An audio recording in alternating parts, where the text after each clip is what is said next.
We were lost for hours. Then we found it, the cabin in the woods. We thought we were safe there. I had just turned 16. We went to visit our grandparents in the backwoods of Virginia. My cousin and I decide to take a walk at night in the woods. The moon is full, so we decide to leave our flashlights at home. Since we think there's enough light, we decide to try a new trail that we've never hiked before. We quickly get lost. We roam around for hours trying to go the direction that we came from to get back home. We put our cell phones on power save mode to conserve battery. We are now deep in the heart of the forest. That's when Josh points something out to me. There is a nasty scent, almost like something died nearby. The smell is coming from the same direction that we are heading.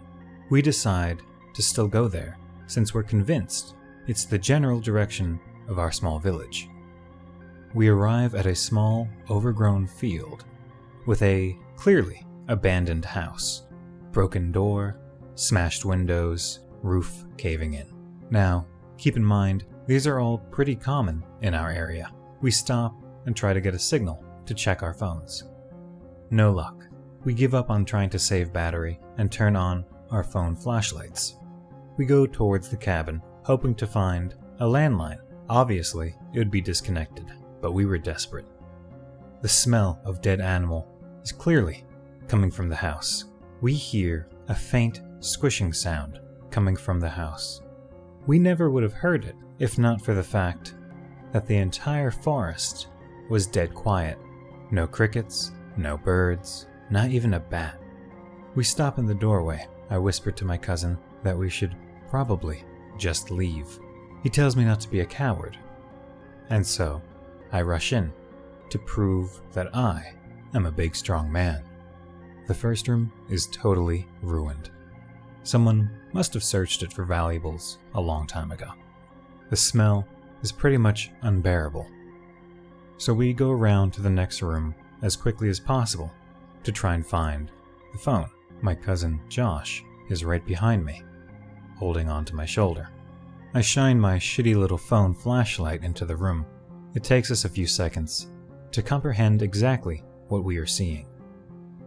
There is a badly decomposed carcass on the ground. Can't quite tell what animal it is. And there are 3 deer standing over it. The deer all lift their heads up in unison. Their mouths are covered with brown, rotten blood. There's some kind of sinew hanging from one of the deer's mouth. One of these creatures turns towards us and then stands perfectly upright on its hind legs. Terrified, our fight or flight kicks in, and we book it out of the cabin, running for dear life. I look over my shoulder as we are running away. One of the deer is standing on the porch with a chunk of whatever poor critter it was eating still hanging out of its mouth. We run in a completely random direction, tripping over fallen trees, getting slapped in the face by bushes, and Josh runs face first into a huge spiderweb. Josh is terrified of spiders. He starts sobbing uncontrollably. We hear a faint sound of twigs breaking behind us. I turn and shine my flashlight into the bush. There are 3 pairs of eyes reflecting the light. We run what feels like a marathon until eventually we hit a dirt road. We follow it until we see houses. Josh shakes my arm, crying out, "We're saved, John, we're saved." We walk back to the village in complete and total silence. By the time we arrive to our place, the sun is up. Josh only speaks as we step onto the porch. "Did you see what those deer were eating, John?" "Yeah, a dead possum or something." "No, man. There were scraps of clothing on the carcass."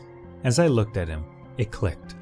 That's when I realized that the deer that we walked in on were eating a dead body.